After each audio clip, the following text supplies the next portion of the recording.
अस्सलाम वालेकुम, कैसे हैं आप सब। दिस इज़ मी डॉक्टर माफारा। इस वीडियो में मैं आपको ख़वातीन की सेहत के मुतालिक कुछ मालूमात फ़राहम करूँगी। पीरियड्स क्या हैं? पीरियड्स नॉर्मल वेजाइनल ब्लीडिंग है जो किसी भी बच्ची को 9 से लेकर 15 साल की उम्र में हो सकते हैं। पीरियड्स क्यों होते हैं? पीरियड्स इसलिए होते हैं कि कुदरत का एक निज़ाम है कि कुदरत हर महीने हमारी बॉडी को प्रिपेयर करती है, तैयार करती है एक बच्चे की नशोनुमा के लिए। हर महीने ये अमल होता है, हर महीने अंडा एक एग रिलीज़ होता है और अगर फर्टिलाइजेशन हो जाए तो फिर पीरियड्स नहीं आते, लेकिन अगर फर्टिलाइजेशन नहीं होती तो फिर पीरियड्स आते हैं। अगर फर्टिलाइजेशन नहीं होती तो फिर जो हमारा यूट्रस होता है उसकी लाइनिंग, उसकी जो वाल्स हैं वो थिक हुई होती हैं फॉर फीटस डेवलपमेंट। लेकिन जब बच्चे की नशोनुमाई नहीं होनी, फर्टिलाइजेशन नहीं होनी, तो उसकी जो लाइनिंग है, वो जो टिश्यू है, वो स्लफ ऑफ यानी कि वहाँ से उतरना शुरू कर देता है। इसलिए पीरियड्स आ जाते हैं। पीरियड्स आने का मतलब है कि इस बच्चे को प्रेगनेंसी नहीं हुई है, फर्टिलाइजेशन नहीं हुई है, बिल्कुल नॉर्मल प्रोसेस है। अब हम बात करते हैं पीरियड क्रैम्प्स के बारे में, यानी कि माहवारी के दौरान होने वाली दर्द। आपने नोटिस किया होगा कि माहवारी के जो शुरू वाले दिन होते हैं, स्पेशली जो first two two three days होते हैं, उनमें काफ़ी ज़्यादा पेन होती है। हमारे लोअर एब्डोमेन रीजन में, हमारे बैक पे, हमारी थाइस में बहुत ज़्यादा पेन होती है और इसके साथ सिम्टम्स आती हैं कि दिल ख़राब होने लग जाता है, उल्टी आने लग जाती है, लूज़ मोशंस लग जाते हैं। मेडिकल फील्ड और साइंस क्या कहती है कि जब डिस्मेनोरिया यानी आपको पेनफुल पीरियड्स होते हैं तो इसके पीछे क्या वजूहत होती हैं। सबसे पहले अगर हम बात करें, हमने बात की कि यूट्रस है, यूट्रस की यूट्रस है ये, यूट्रस की अंदर लाइनिंग्स हैं और लाइनिंग जो है ये थिक होती रहती है, मोटी होती रहती है, हर महीने मोटी होती है और फिर जब फर्टिलाइजेशन नहीं होती तो ये उतरना शुरू कर देती है और बिल्कुल पहले जैसी क्लीन हो जाती है। यूट्रस की लाइनिंग उतरती है तो वहाँ से हार्मोन रिलीज होते हैं, प्रोस्टाग्लैंडिन्स। प्रोस्टाग्लैंडिन्स केमिकल्स हैं जो यूट्रस को कॉन्ट्रैक्ट करते हैं। अब यूट्रस की कॉन्ट्रैक्शंस होंगी जिसकी वजह से वो जो मटेरियल यहाँ से उतरा है इसकी वाल से, दीवारों से, वो नीचे से निकलेगा, सर्विक्स, वेजाइना, ठीक है, वेजाइनल ब्लीडिंग होती है तो इसमें ब्लड भी होता है और उसके साथ टिश्यूज़ भी होते हैं क्योंकि वो यूट्रस कॉन्ट्रैक्ट कर रहा होता है due to effect of prostaglandins. तो जब यूट्रस कॉन्ट्रैक्ट करते हैं तो इसके अंदर जो मसल्स होते हैं उनकी ऑक्सीजनेशन कम हो जाती है। जब मसल्स की ऑक्सीजनेशन कम होती है तो हमें क्रैम्प यानी पेन फील होती है। पीरियड क्रैम्प्स यानी माहवारी के दौरान होने वाली दर्द की चंद वजूहात भी हैं, यानी कि अगर आप चीनी का बहुत ज़्यादा इस्तेमाल करते हैं, वेजिटेबल ऑयल का ज़्यादा इस्तेमाल करते हैं, स्मोकिंग करते हैं, आपको हाइपोथायरॉयडिज्म है या हाइपरथायरॉयडिज्म है, इसके साथ अगर आपकी बॉडी में इंसुलिन ज़्यादा है यानी कि आप ओबीज हैं, आप में मोटापा है जिसकी वजह से आपकी बॉडी में इंसुलिन रेजिस्टेंस है। हम बात करते हैं पीरियड क्रैम्प्स के इलाज की, इनको किस तरह हम घर बैठे बैठे इनका इलाज कर सकते हैं, इनको क्योर कर सकते हैं।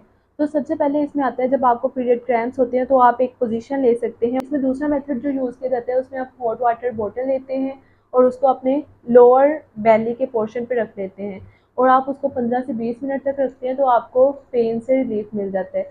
तीसरा तरीका है इसका एक्सरसाइज। आप वॉक कर सकते हैं, आप एक्सरसाइज कर सकते हैं, स्ट्रेचिंग कर सकते हैं, जिससे क्या होगा, जब आप एक्सरसाइज करते हैं तो आपके फीलिंग गुड हार्मोन्स जिनको हम कहते हैं एंडोर्फिन्स, वो रिलीज होते हैं और एंडोर्फिन से पेन की परसेप्शन कम हो जाती है, आपकी पेन बिल्कुल ख़त्म हो जाती है।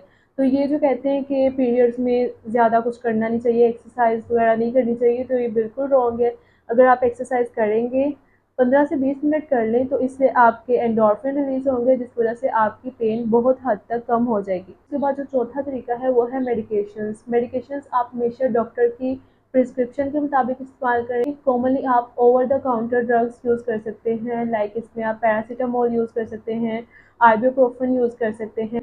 Be super good in your diet, अपनी डाइट बहुत अच्छी करें, इसके अंदर सब्जियां, फल, गोश्त और ताज़ा ग़िज़ाएँ शामिल करें, जंक फूड से अवॉइड करें। Most important advice is that कि अपने आप को हाइड्रेटेड रखें, पानी का बहुत ज़्यादा इस्तेमाल करें और इस तरह से आप पीरियड क्रैम्प से बच सकते हैं। ये जो अभी हमने पेन का जिक्र किया है इसको कहते हैं प्राइमरी डिस्मेनोरिया। इसमें रिप्रोडक्टिव ऑर्गन के अंदर कोई भी मसला नहीं था, लेकिन एक टाइप होती है सेकेंडरी डिस्मेनोरिया, उसके अंदर भी यही होता है, इसी तरह पेन होती है, आपको इसी तरह दर्द होती है, लेकिन उसका पैटर्न थोड़ा सा डिफरेंट होता है जिससे आपको पता चल जाता है ये प्राइमरी नहीं है, ये सेकेंडरी डिस्मेनोरिया है। सेकेंडरी डिस्मेनोरिया में बेसिकली प्रॉब्लम होती है, यूट्रस में प्रॉब्लम हो सकती है, फ्लोपियन ट्यूब्स में प्रॉब्लम हो सकती है, ओवरीज में प्रॉब्लम्स हो सकती है। जो सेकेंडरी डिस्मेनोरिया है, इसकी जो पेन है, इसका पैटर्न थोड़ा सा डिफरेंट है। अगर आपको आपके 12-13 ईयर्स में पीरियड स्टार्ट हुए हैं, तो इसमें ये होगा कि तब तो आपको नॉर्मल पीरियड स्टार्ट हुए हैं कि बिल्कुल पेन नहीं होती। इसमें ये हो सकता है कि आपको आपकी ट्वेंटीज़ में, जब आप 20, 21, 22 ईयर्स, ट्वेंटीज़ में जब जाएं, तब आपको पीरियड्स में पेन हो। और दूसरा इसका पैटर्न ये हो सकता है कि इसमें ज़रूरी नहीं है कि पीरियड्स के दौरान ही पेन हो, पीरियड से पहले भी पेन होगी आपको, पीरियड से बाद भी पेन होगी।